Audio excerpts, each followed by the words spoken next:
हाल ही में एक बहुत ही पॉपुलर बायोटेक्नोलॉजिस्ट हाशिम अल घायली ने मां की कोख के बाहर करीब 30,000 बच्चों को पैदा करने वाली अपनी एक revolutionary artificial womb technology ecto life के कॉन्सेप्ट को काफी डिटेल के साथ पब्लिकली रिवील किया है। हाशिम के हिसाब से इस टेक्नोलॉजी से वो एक साथ 30,000 बच्चों को मां के कोख के बाहर ऐसे पॉड्स में जन्म देंगे और इतने ज्यादा फीटसेस एक साथ होने के बावजूद वो फैसिलिटी आपको पर्टिकुलरली अपने बच्चे की हेल्थ 24/7 ट्रैक करने की सुविधा देगी। ये टेक्नोलॉजी इस हिसाब से डिजाइंड है कि जब आपका बच्चा कुछ महीनों का हो जाएगा, आप लिटरली अपने घर बैठे बैठे उसका लात मारना तक महसूस कर पाओगे। कहानी की शुरुआत होती है साल 1500 एडी में, जब एक स्विस फिजिशियन पैरासेल्सस ने कहा था किसी औरत के शरीर के बाहर एक बच्चे को जन्म देने के लिए सिर्फ दो ही चीजों की जरूरत होती है, किसी इंसान का स्पर्म और किसी घोड़े का खाद। ब्रिटिश बायोलॉजिस्ट जेबीएस हैल्डेन ने अपनी साइंस नॉवेल डेल डेलूस पब्लिश की। इस नॉवेल में उन्होंने एक काल्पनिक कहानी रची थी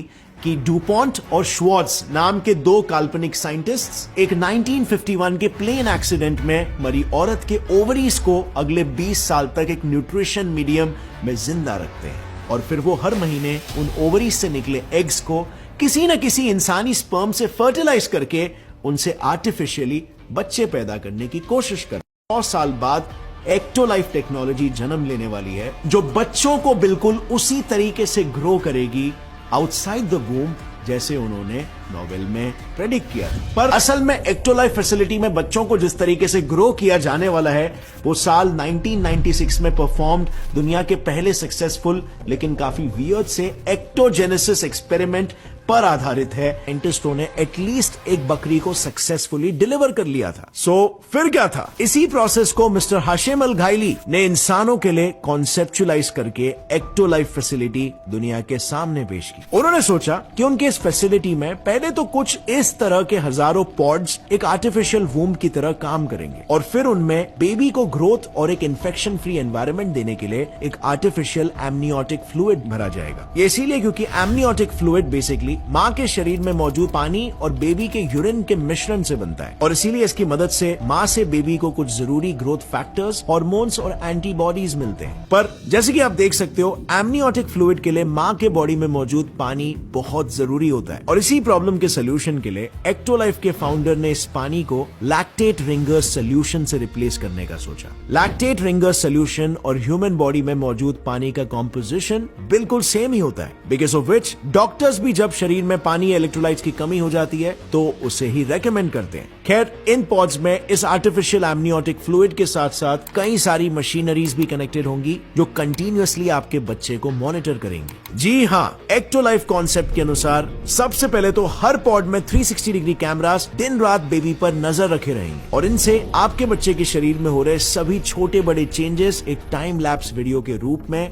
आपके स्मार्टफोन पर रेगुलरली मिलते रहेंगे। प्लस अगर सपोज आप चाहते हो कि 9 महीने बाद आपका बेबी तुरंत आपको पहचान ले, तो एक्टो लाइफ के हर एक इंडिविजुअल पॉड में कुछ सराउंड स्पीकर्स भी लगे होंगे जिनके जरिए आप अपने बेबी से अपनी खुद की आवाज के साथ साथ अपने फेवरेट सॉन्ग प्लेलिस्ट से भी उसे इंट्रोड्यूस करवा सकोगे। एंड लास्टली, रही बात बेबी के वाइटल साइंस को मॉनिटर करने की, तो उसके लिए बेबी और पॉड पर 3 तरह के सेंसर्स अटैच्ड होंगे। पहला, एक बायो इम्पीडेंस सेंसर जो एक वीक करंट पास करके बेबी के शरीर में कितना पानी है और कितना मसल मास है उसे नापेगा। देन दूसरा, इलेक्ट्रोकार्डियोग्राम यानी ईसीजी जो बच्चे के हार्ट रेट का हिसाब रखेगा। एंड लास्टली, फोटोप्लेथिस्मोग्राफी जो किसी स्मार्ट वॉच की तरह बच्चे के शरीर का ऑक्सीजन लेवल नापेगा। अगर सब नॉर्मल निकला तो ठीक, लेकिन कुछ भी अगर गड़बड़ निकली तो फिर एक एआई कंट्रोल स्कैनर तुरंत बॉडी के डिफेक्ट्स और उसके पीछे की डीएनए गड़बड़ी इन दोनों को स्कैन कर लेगा। बेसिकली आइडिया ये है कि हर बच्चे को पॉड में रखने से पहले उस पॉड के एआई सिस्टम में उस बच्चे के पेरेंट्स और सारी जेनेटिक डिसऑर्डर्स इन सब का डीएनए डेटा लोड किया जाएगा। इसके बाद उस एआई का बेसिकली बस इतना काम है कि उस बच्चे के हर नए सेल का डीएनए कंटिन्यूअसली उसके पेरेंट्स के साथ उसे मैच करना है और जहां पर भी लगे कि यार ये तो नॉर्मल डीएनए सेगमेंट की जगह एक डिजीज कॉजिंग जीन रेप्लिकेट हो रहा है, वहां तुरंत अपने हेल्दी डीएनए के स्टॉक से एक अप्रोप्रिएट जीन उठाकर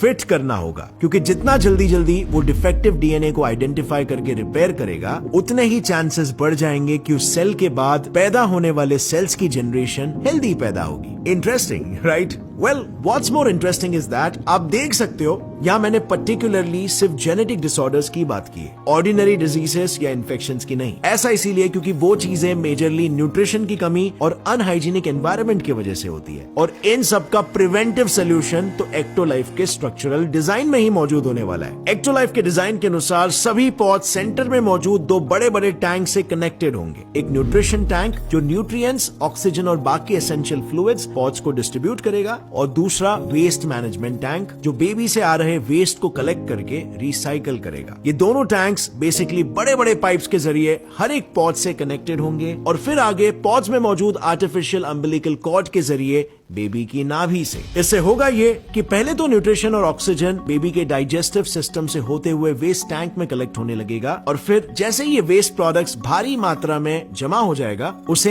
एंजाइमेटिक रिसाइकलिंग टेक्निक से रिसाइकल करके फिर से न्यूट्रिशन टैंक में डाला जाएगा। बेसिकली आइडिया ये है कि एक बैक्टीरिया का जीनस है बेसिलस, जिसके एटलीस्ट 5 अलग अलग स्पीशीज, यानी इनकी मदद से बेबी हर वक्त एक सेफ सिक्योर एनवायरनमेंट में डेवलप होगा, और डेवलपमेंट पूरा होते ही बस एक सिंपल बटन प्रेस से उसे बाहर निकाला जा सकेगा। Quite fascinating, right? Well, I would say not so much, क्योंकि बच्चा पैदा करना तो छोड़ो, साइंटिस्ट एनिमल टिश्यू कल्चर में महारत हासिल करने के बावजूद भी शरीर के बाहर अब तक एक फंक्शनल ऑर्गन तक नहीं बना पाए हैं। देखो, मेन प्रॉब्लम यह है कि अनलाइक प्लांट्स, एनिमल सेल्स में सिर्फ न्यूट्रिएंट्स देना काफी नहीं होता। उन न्यूट्रिएंट्स का प्रॉपर रेशियो भी बहुत मैटर करता है फॉर परफेक्ट डेवलपमेंट, और यही एक्टोलाइफ की सबसे बड़ी प्रॉब्लम है। मतलब माना ये बच्चों को वो सभी न्यूट्रिएंट्स देंगे जो एक फीटस के लिए जरूरी होता है, जैसे कि folic acid, iron, zinc, DHA और आयोडीन एटसेट्रा, लेकिन अब तक किसी भी डॉक्टर या साइंटिस्ट को ये नहीं पता